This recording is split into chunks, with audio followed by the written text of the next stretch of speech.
suspects are being. One case involves the FBI is now offering $100,000 to see for the police are releasing. Welcome to Misty Mysteries. I'm your host, Keely. This is a paranormal and true crime podcast. Today, I am diving into the true crime part. I'm going to be talking about an unsolved case of a young woman from Alberta, Canada. This young woman's name is Amber Tuccaro. Amber Alyssa Tuccaro was born on January 3rd, 1990, in northern Alberta, Canada. She was adopted as an infant by her parents, Andrew, Vivian, Tootsie Tuccaro. The two already had 4 boys and were so excited to have a little girl to call their own. The Tuccaro family were members of the Mikisew Cree First Nation. When Amber was younger, they lived in Fort Chipewyan and later moved to Fort McMurray. Amber was very close to her family. She is described as being the apple of her mother's eye, and her big brothers were very, very protective over her. She was very vibrant. She would always find a way to make people laugh and had very, very big dreams. Her mother, Tootsie, said she loved to sing and dance, and though she wasn't particularly good at it, Amber would tell her mom she would be all over posters and TV, and she was going to be a big star one day. When Amber was around 18 or 19 years old, she had a son that she named Jacob. Everyone knew how much she loved her son. She would sing the song "You Are My Sunshine" to Jacob almost every day. She loved to sing to Jacob, and she really passed her love of singing and dancing to him. Amber's top priority was taking care of her baby, and in hopes to take care of him, she tried to search for her own independence and a place for them to call their own. Unfortunately for Amber, this didn't come easy. Housing was a struggle for many people in Fort McMurray, and Amber had to turn to a place called Unity House. Unity House is an organization that provides resources to help people struggling to find housing and jobs. Amber tried Unity House 3 different times, but would end up calling her mother to come take her and Jacob home when it felt unsafe. The last time she was at the Unity House, she met a friend named Evangeline. On August 17, 2010, Evangeline invited Amber and Jacob for a girls' weekend in Edmonton. Tootsie was very unsure of this trip. She expressed her concern to Amber since she had only known her friend for a few weeks at this time. To this day, it honestly really feels we don't know very much about Evangeline. Most sources don't even know her name, just calling her a female friend.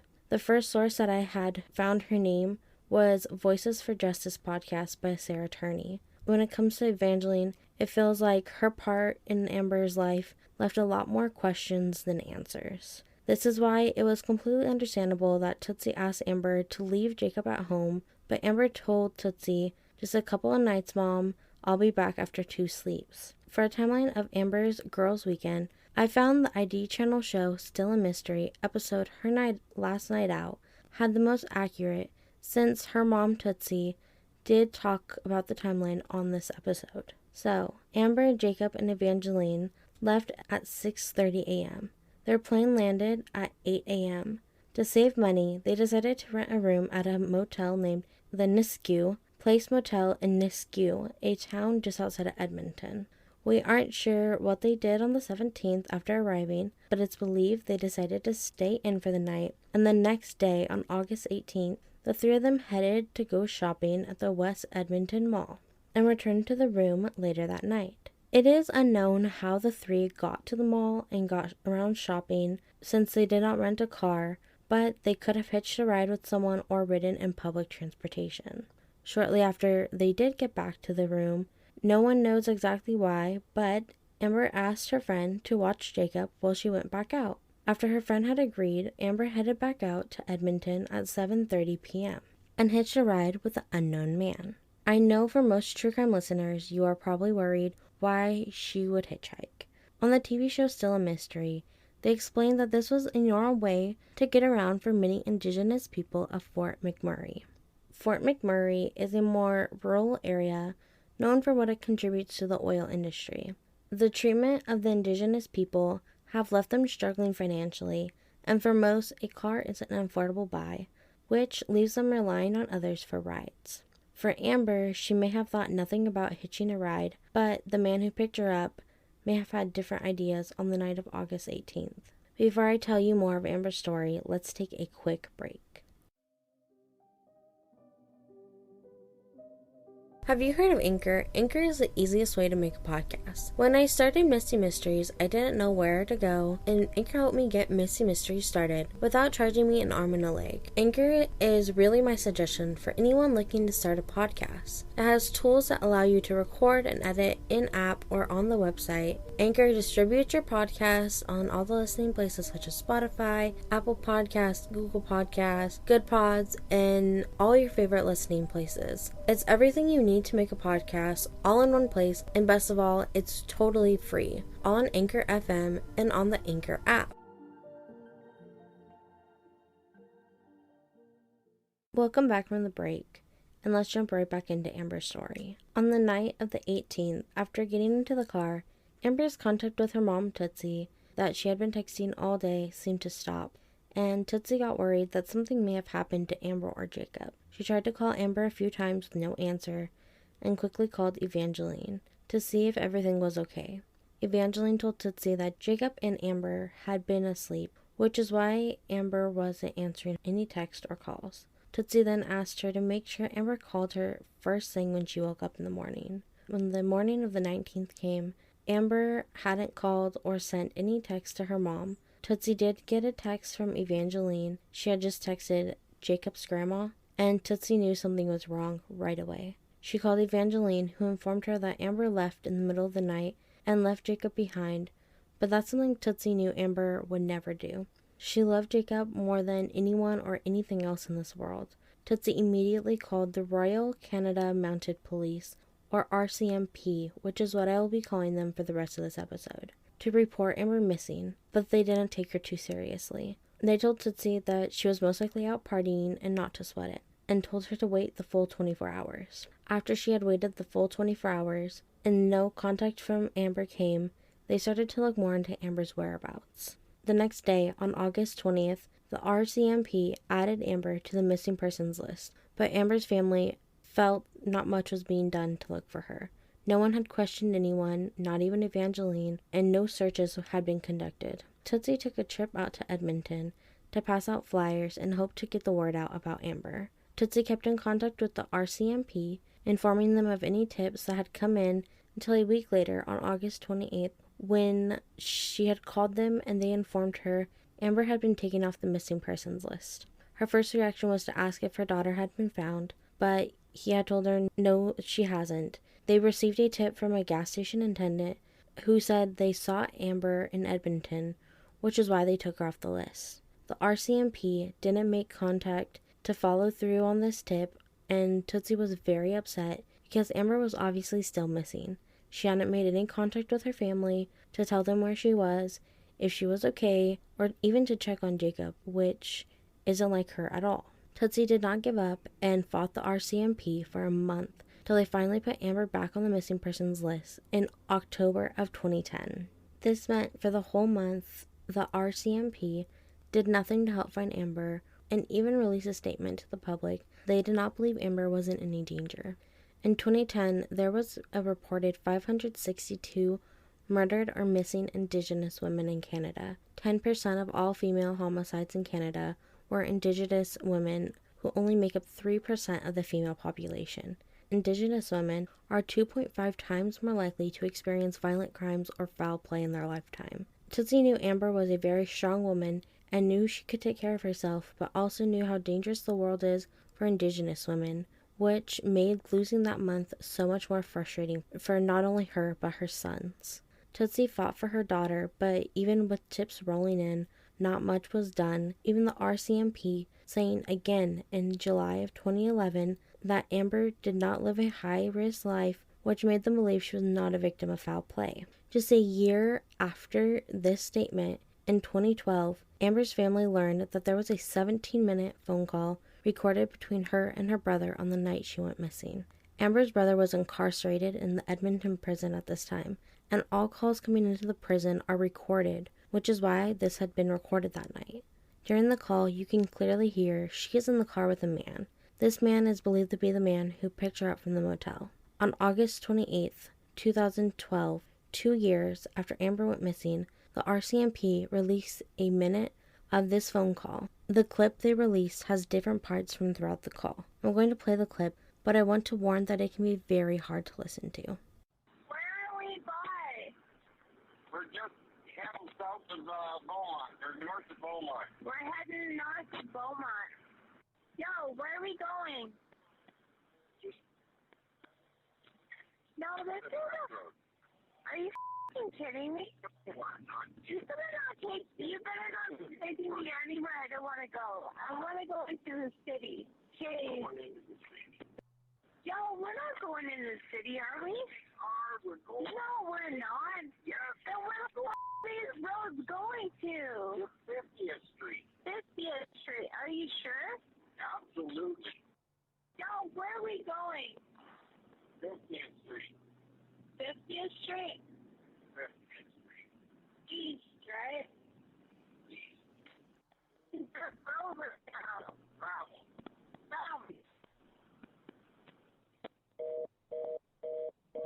If the clip was too hard for you to listen to, in it, Amber is asking the man where they are going and questions him a few times that if they are going the right way towards the city. At the end, you can hear them get onto a gravel road, which you can hear on the call. Amber's mother had actually taught Amber to make phone calls while in the car as a safety measure, but if the call was recorded and it was her brother, why did it take 2 years for the rest of the family to find out about it? This call has now become one of the lead pieces of evidence in Amber's case. Tootsie is one of the few people to have heard the full 17 minutes of this call. She has never shared what was on it, but has said that Amber sounded so scared, and she has nightmares about what could have happened that night. The RCMP believes this man wasn't taking her into the city like Amber had asked him many times, but he was driving her to a more rural area south of Nisku named La Duke. The man in the clip had been named a person of interest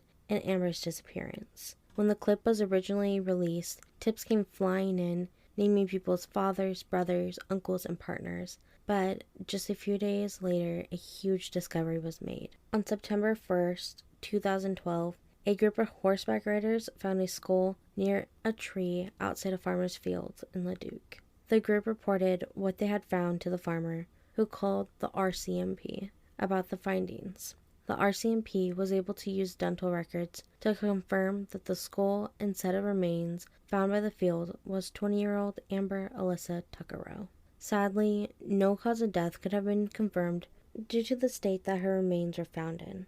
That same week, on September 4th, the RCMP held a press conference to announce the death of Amber Tuccaro. During the press conference, they released a few important details. The first, that the finding of her remains had no connection to them releasing the call. And second, that they did believe her killer is local to the area and could be the person who picked her up from the motel. This field was only 20 minutes away from the motel, was in a very rural area that included an additional 15-minute walk. It's unlikely that an individual with little to no knowledge of this location would have taken Amber there. This man, being a possible local, and the phone call clip was the only evidence that the RCMP had to help bring Amber justice. The clip still continues to bring in tips about the man who was driving the car, but none of the tips have led to a person of interest or an arrest. With frustration built up around how Amber's disappearance and death was handled by the RCMP, the Tuccaro family filed a complaint in 2014 regarding how the RCMP handled the seriousness of Amber's case from the beginning, removing Amber from the missing persons list without any contact with the family, the delay or lack of questioning from those who may have been involved in her disappearance, and the handling of evidence, especially since Amber's suitcase from the motel, which was taken in evidence after sitting at the motel for months, was later destroyed and instead given back to her family. On August 27, 2018, 4 years after the complaint was filed, the CRCC, short for Civilian Review and Complaints Commission for the RCMP, issued the report on the Tuccaro's family's complaint. The report was only issued to the family, but Tootsie released 10 pages of the finding, which can be found online. As a brief summary of the 10 pages, the CRCC found that the RCMP had handled Amber's case in an unprofessional manner, leaving them with suggestions on how to fix their behaviors to later help families of missing women, such as speaking to the last person who may have seen them as soon as possible. open communication with the family of the missing person, better handling of evidence, and suggestion that the RCMP issues an apology to the Tuccaro family for how they handled Amber Tuccaro's case. This apology came a year later on July 25th, 2019. I'm now going to play video from the Edmonton Journal that plays the apology.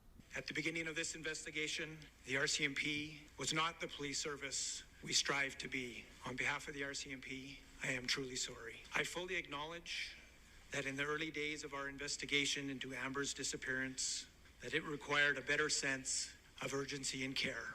We agree with the Civilian Review and Complaints Commission that in 2010, our Leduc Detachment's initial missing person investigation was not our best work. An apology needs to be heartfelt, not just words. You know what I mean? I mean, they're the ones apologizing, but yet they can get up and walk away. What does that say? Like right now, I'm very, very angry. It's always after the fact, you know, the apology was done because they had to. And I've had mothers where I've talked to mothers where it's always the same thing. You report your daughter missing. Oh, she's out partying. She'll come back. Like that needs to stop. That is not right. You know, I mean, they are someone's child, someone's mother. My heart goes out to the Tuccaro family, and I can fully understand why they have not accepted the apology from the RCMP. Along with so many other Indigenous men and women, Amber Tuccaro's murder is still unsolved, and a murderer could still be doing this to other women. On the ID channel show I spoke about earlier, Tootsie shared a very emotional statement about Amber and what has happened to her that I would like to share with you. We need to find who did this to her, who stole Jacob's mother from him, and he needs to be caught so Amber can have justice. I miss her so much. I get a pain I can't shake. Amber's case remains open, and for Amber, she isn't the only person with an unsolved case found in that exact field where she was found. It's believed that 3 other women, 2 of them also Indigenous women, may have been killed by the same man who killed Amber. Kate Sylvia Ballantyne, she was last seen April 28th, 2003, and her remains were found in that same field on July 7th, 2003. Dolores Bauer, she was last seen May 15th, 2004. Her remains were found in that same field on April 19th, 2015. On this same day, April 19th, 2015, Corey Ottenbright, last seen May 9th, 2004, was found near Dolores Bauer. The man who drove Amber that night is now believed to possibly be a serial killer, but none of the tips to the RCMP received from the clip of the phone call has given them a person of interest in the case of Amber's death, or Kate, Corey, and Dolores's. In January of 2020, one man from the United States gave hope when he made a post on Facebook about Amber Tuccaro accusing his father of the crime. He claimed his father was a serial killer involved in multiple deaths of multiple women. He focused on the part of the clip where the man had said 50th Street, saying, "Me, our children, and multiple family friends have all identified that voice as my father." This post blew up on social media and in the true crime community, but was later deleted. The RCMP told the public that this man has named his father multiple times in crimes that have already been closed, leaving the RCMP with Amber's case once again an open case. For the Tuccaro family, Amber's case isn't and will never will be closed until Amber has gotten the justice she deserves. On July 25th, 2021, her family released new evidence through their Facebook group Justice for Amber Tuccaro. On the post, her mother put, "Hello everybody. Need some help in contacting the persons or persons who found my daughter Amber's status card in Calling Lake AB, maybe January or February 2013. The card was found in a hockey bag at the Calling Lake Arena and was posted on the bulletin board. Someone recognized Amber's picture and said that's the girl whose remains were found on September 2012 and turned it in to the RCMP. How the hell did her ID turn up there about 5 to 6 months after her remains were found? This information was told to my son and myself in 2020 and not by the police. Had this person didn't tell us, we would have never known about this. I contacted the police who are working on Amber's case, questioning why our family wasn't told about this, and was told that they had to go back and check on it in Amber's files. If anyone has any information about Amber's ID found at the Calling Lake AB or any kind of information about Amber, please contact police or message me. Amber's family needs answers." I will be sharing the photos of her ID and link to the Facebook page Justice for Amber Tuccaro in my episode information. At the end of the episode, I will replay the audio clip of Amber in the car so you can hear the possible killer's voice again. If you were in the area at the time and saw Amber or know anything, including the possible killer's voice, please reach out to the Tuccaro family and help bring Amber justice. I want to thank you for listening to this week's episode. All the cases I cover, the victims deserve so much more than what is happening to them.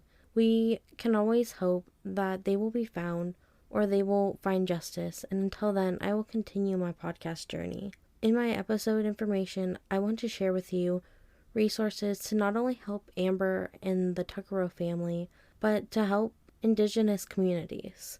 Please go check those out, and until then, I will see you next week. Where are we by? We're just heading south of Beaumont, or north of Beaumont. We're heading north of Beaumont. Yo, where are we going? No, this is a... Are you f***ing kidding me?